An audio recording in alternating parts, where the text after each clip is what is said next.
Hey, welcome to another episode of Geekoutdoors.com.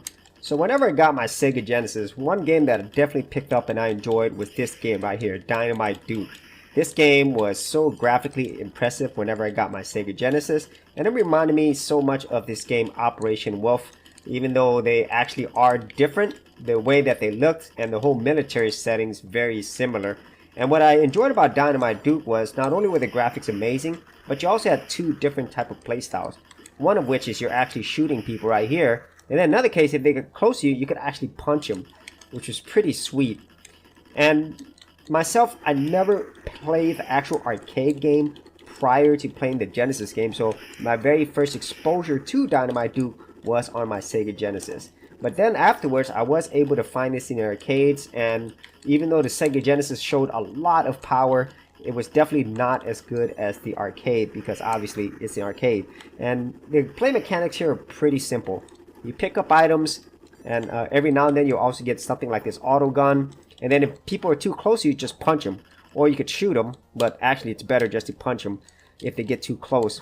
So that's a really cool element where they combine two different type of play styles. And I like the way how they change things up, okay? Because of this unique perspective and the graphics, you can really change up the scenery more than you would in a typical side-scrolling game that was pretty much the norm prior to the Sega Genesis. Because here, whenever you have this 3D type first-person view, it just immerses you, you know? And so that's one thing I really enjoyed about Dynamite Duke. It immerses you in the game, and in a lot of ways, this kind of reminds me of Punch-Out! With this part right here. And I also like the enemy designs as well. They look really cool. They're varied, very much like the backgrounds. So the developers and designers, they did spend a lot of time trying to make this game different from other games around that time. And Dynamite Duke reminded me of Duke Nukem. And so I could not remember if this game came out before Duke Nukem or it came out afterwards. So obviously this is more of a PG rated version, and Dynamite Duke is definitely R-rated. And as you can see, when I was mentioning a little bit earlier, they used this graphic style to its advantage because you can see the difference between stage 1 and stage 2. It's just so different looking, and they didn't have to do that. You know, they could have been lazy and just used pretty much a same variation of the background. And at the same time, you could shoot a lot of elements in your environment as well. Although not everything, it's kind of cool that you can do that. And I also like how the enemies use the environment to their advantage, mainly to hide. Boom. And you do run out of bullets though, so it's not an unlimited amount. But you can see the variation in enemies too, and sub-enemies, sub-bosses here. In this case, is the helicopter. And also they have this rocket launcher, or popping up from the ground, or bullets shooting at you. And so that's more energy for me.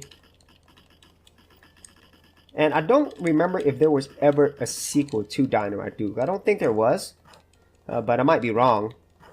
And there were other games in the same style, specifically on the Neo Geo.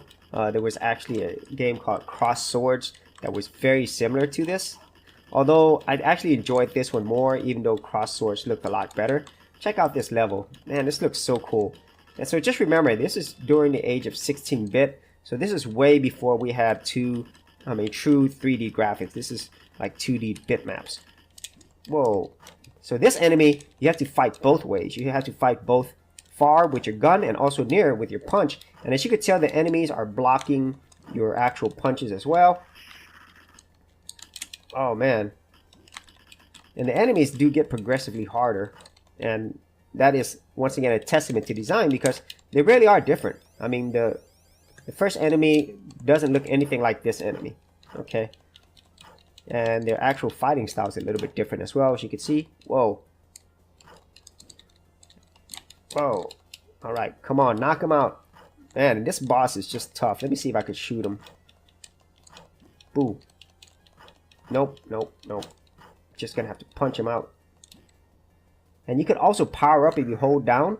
Boom. So if you hold it down, you could get like this super punch. Oh, but you gotta time it right, because he could obviously block it as well. Ooh. Ready? Oh man, I just got killed. Yes.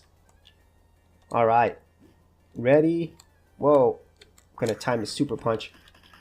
I think you only get a limited amount of super punches as well, but it really comes in handy, as you can see, because it takes like almost half this guy's energy away. And I think all the D's stand for all the super punches that you have. Yeah, that's it. So you get quite a few super punches, which comes in handy because some of these enemies are obviously really tough. One more super punch ought to do it. Boom! Knocked out. Too bad this super punch wasn't available in Mike Tyson's Punch Out. That would have helped out a lot. As you can see, there are quite a few levels, or let's say just main big level, one long level. You know, the funny thing is, I kind of wish that they would have made an actual modern take on this. I don't think they've ever done that. Check it out, ninjas. That is so cool. I would like to see this redone with modern graphics. It'd be pretty sweet. Alright, check this out. I got a bazooka. Bam. Oh, yeah. Oh. Yeah, so there's really not much to this game. But Dynamite Duke is definitely one of those games that I fondly remember. As I said, I first got exposure to this on the Sega Genesis. I picked up this game. I enjoyed it. And then later on, I actually got to play it in the arcades like I am now. And it's still fun to this day, you know. It's a very simple game. It doesn't really try to make things too complex. You shoot and punch. And, you know, you use your Dynamite Duke punch every now and then. And you just have a lot of fun, you know. And that's what, you know, arcade games were all about back then, you know. Just have a good time. Put in some more quarters. Or if you're at home, you know, just keep using all your continues. You know, it's very simple. You know, I kind of wish a lot of games would kind of go back to this besides just the indie games that are out there. So I would enjoy another version of Dynamite Duke, you know, made for the modern times. And so if you had any thoughts on this game, Dynamite Duke, or any other games very similar to this, be sure to leave that in the comments area below. And as always, if you did get value out of these videos, be sure to subscribe. And if you did want to support my channel further, you could do that at patreon.com/Geekoutdoors. Hey geeks, if you are a creative geek like me and you actually wanted to learn how to create content on YouTube and other places on the internet, then join my Go Content Creators group, where you would get access to 30 free videos and more continuing content for all their creative geeks out there. And the best part of it is, all of this is free. All you have to do is simply go to the link below, head over to our page, and join my Go Content Creators group. Thanks a lot, and I will see you on the other side.